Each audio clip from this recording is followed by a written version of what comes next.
কারো সন্তান মারা যায়, কেউ রোগে ভোগে, কেউ দারিদ্র্যে থাকে, কেউ প্রতারণার শিকার হয়।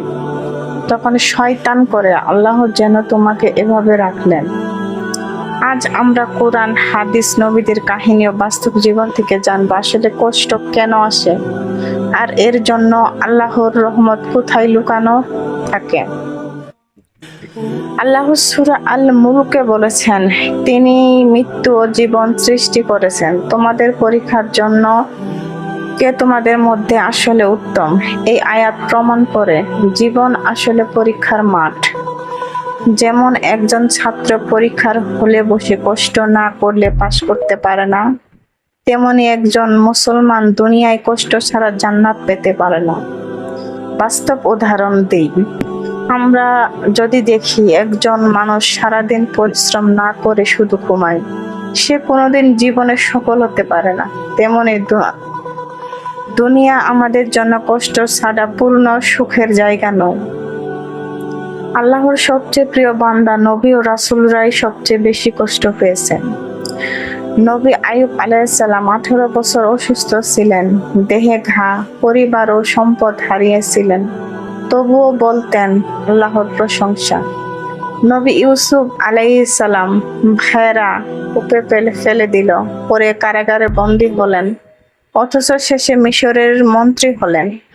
নবী মুহাম্মদ জন্মের আগে পিতৃহীন, মায়ের মৃত্যু, দাদার মৃত্যু, বাণিজ্য ক্ষতি, তায়েফে রক্তাক্ত করা, উহুদের যুদ্ধের আঘাত, সাহাবীদের শহীদ হওয়া সবই সহ্য করেছেন।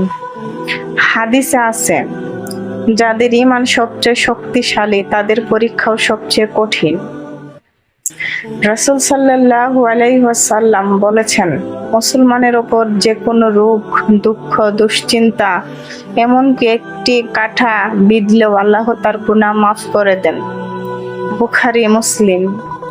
মানে দুনিয়ায় যে কষ্ট পাই সেটা আমাদের জন্য জান্নাতের প্রস্তুতি। এক সাহাবী জিজ্ঞেস করলেন, হে রাসূল, আমাদের রোগও কি পাপ মোচন করে? নবী বললেন, হ্যাঁ, এমনকি জ্বরে আক্রান্ত হলে গুনাহ ঝরে যায়, যেমন গাছ থেকে শুকনো পাতা ঝরে যায়। সুখের সময়ে অনেকেই আল্লাহকে ভুলে যায়, কষ্ট মানুষকে আবার সেজদায় ফিরিয়ে আনে। যখন কোনো রোগ আসে তখন মানুষ ডাক্তারকে ধরে, কিন্তু একই সঙ্গে কান্না করে দোয়া করে। মানুষ কি মনে করে যে তারা শুধু বললেই আমরা মানে নিছি, তাদের পরীক্ষা করা হবে না? কষ্ট আমাদের ধৈর্য শেখায়। আল্লাহ বলে, নিশ্চয়ই আমি ধৈর্যশীলদের প্রতিদান সীমাহীন ভাবে দেব। যারা কষ্টে ধৈর্য ধরতে পারে আল্লাহ তাআলা সবচেয়ে নিকটবর্তী বান্দা। বাস্তব উদাহরণ দিই, একজন দরিদ্র দিনমজুর সারাদিন কষ্ট করে রোজগার করে, যদি সে নামাজে অটল থাকে, শুকরিয়া জানায়, তবে তার কষ্ট আল্লাহর কাছে অনেক মূল্যবান।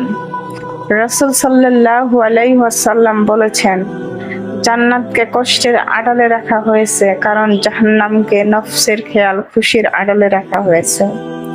মানে কষ্ট ছাড়া জান্নাত পাওয়া যাবে না। একজন শ্রমিক যেমন ঘাম ঝরায় তারপর মজুরি পায়, তেমনি মুমিনকে কষ্ট করে সহ্য করে জান্নাত পেতে হবে।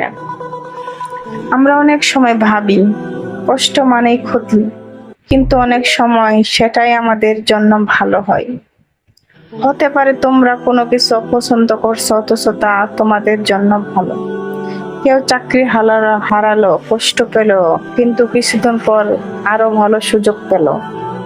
কেউ অসুস্থ হলো, কিন্তু সেই অসুস্থতার মাধ্যমে পাপ ক্ষমা হয়ে গেল।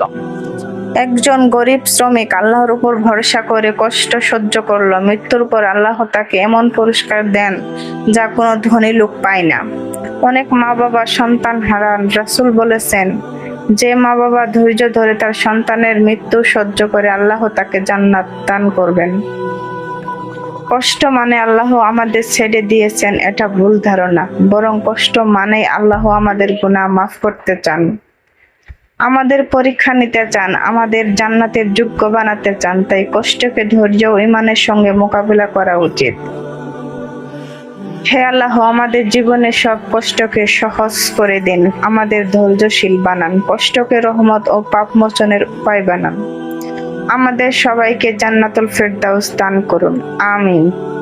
আমার এই ভিডিওটি যদি আপনাদের ভালো লাগে, একটুও যদি মনটাকে হালকা ফ্রেশ করে তোলে, প্লিজ একটা লাইক, কমেন্ট অ্যান্ড শেয়ার করে দেবেন। আর আমার চ্যানেলে যদি আপনি নতুন হয়ে থাকেন, প্লিজ আমার চ্যানেলটি দয়া করে সাবস্ক্রাইব করে দিবেন। ধন্যবাদ। আসসালামু আলাইকুম রহমতুল্লাহ।